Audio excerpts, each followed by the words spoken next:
ಪಡೆದಿರ್ತಾರೆ ಅಂಥ ಮಕ್ಕಳಿಗೆ ಒಂದು ಪ್ರತಿಭಾ ಪುರಸ್ಕಾರ ಅಂತೇಳಿ ಒಂದು ಕಾರ್ಯಕ್ರಮವನ್ನು ಇಟ್ಟುಕೊಂಡು ಇವತ್ತು ಅವರಿಗೆ ಕನ್ನಡದ ಬಗ್ಗೆ, ಕನ್ನಡದ ಅಭಿಮಾನದ ಬಗ್ಗೆ, ಕನ್ನಡದ ಭಾಷೆಯ ಒಂದು ಮಹತ್ವದ ಬಗ್ಗೆ ಎಲ್ಲ ತಿಳಿಸಿ ಹೇಳುತ್ತಾ ನಮ್ಮ ಒಂದು ಕಾರ್ಯಕ್ರಮದ ಮುಖ್ಯ ಉದ್ದೇಶ ಕನ್ನಡದ ಅಭಿವೃದ್ಧಿ, ಕನ್ನಡದ ಉಳಿವು, ಕನ್ನಡದ ಒಂದು ಬೆಳವಣಿಗೆಯ ಮೂಲಕ ಆ ಒಂದು ನಿಟ್ಟಿನಲ್ಲಿ 10ನೇ ತರಗತಿಯಲ್ಲಿ ಹೆಚ್ಚಿನ ಕನ್ನಡದ ವಿಷಯದಲ್ಲಿ ಹೆಚ್ಚಿನ ಅಂಕ ತೆಗೆದುಕೊಂಡಂಥ ಮಕ್ಕಳಿಗೆ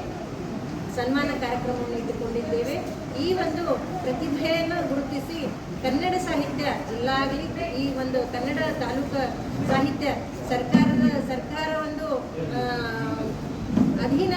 ಸಂಘ ಆದಂತಹ ಕನ್ನಡ ಸಾಹಿತ್ಯ ಪರಿಷತ್ತು ಇವತ್ತು ಮಕ್ಕಳಿಗೆ ಈ ರೀತಿ ಸನ್ಮಾನಿಸಿ ಹುರಿದುಂಬಿಸಿ ಅವರನ್ನು ಗೌರವಿಸಲಾಗುತ್ತಿದೆ. ಈ ಒಂದು ನಿಟ್ಟಿನಲ್ಲಿ ನಾವೆಲ್ಲರೂ ನಮ್ಮ ಕರ್ನಾಟಕ ಕನ್ನಡ ಸಾಹಿತ್ಯ ಪರಿಷತ್ತಿನ ಎಲ್ಲ ಜಿಲ್ಲಾ ಮಟ್ಟದ, ತಾಲೂಕಾ ಮಟ್ಟದ ಎಲ್ಲ ಪದಾಧಿಕಾರಿಗಳು ವಂದಿಸುತ್ತಾ ಈ ಒಂದು ಕಾರ್ಯಕ್ರಮ ಅದ್ಧೂರಿಯಾಗಿ ಎಂದು ನಾವು ನಡೆಸಿಕೊಟ್ಟಿದ್ದೇವೆ.